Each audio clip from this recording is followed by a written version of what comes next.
Hi everyone, hope you're doing great. Lack of motivation. This is a serious problem in today's world. Let's look at the possible reasons why we lack motivation. What is the best approach in this situation? There are several scenarios here. One is where the nature of work itself doesn't interest you, and as a result, you lack motivation to work. Second, you don't like the work environment or the people around you. Third one being personal impediments such as health, financial situation, family situation, personal loss, and overall life situations. Let's have a look at the first scenario where work doesn't interest you. Very few of us would have received guidance in the initial phases of life to choose what we want to do.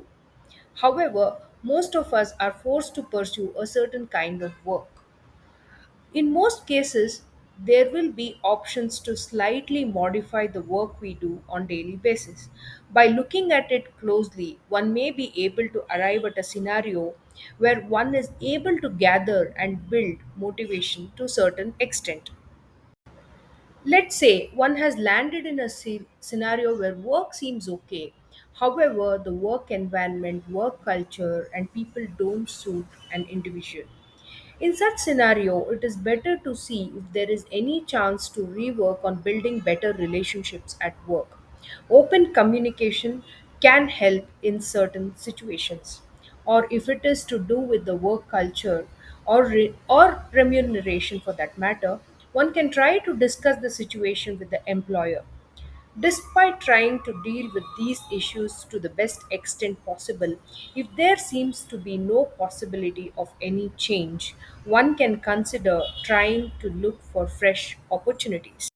If a person has landed in the third scenario, where there are personal issues such as health, financial problems, family situations, and so on, it is better to take one day at a time. This enables a person to manage their work better despite personal problems.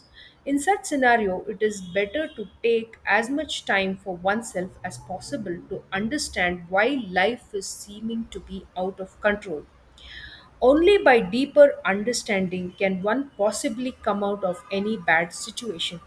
This scenario needs much more energy and attention as compared to the first two scenarios. In life, there could be one or two aspects that bring about grief. However, one should make sure that the grief of one area of life doesn't affect the other areas of life. Therefore, problems should never be suppressed or controlled, it has to be dealt with. By observing the psychological thought that arises, one will be able to heal the emotional wound. Hope you liked the video. Thank you for watching. Please do like, share, and subscribe. Beautiful life.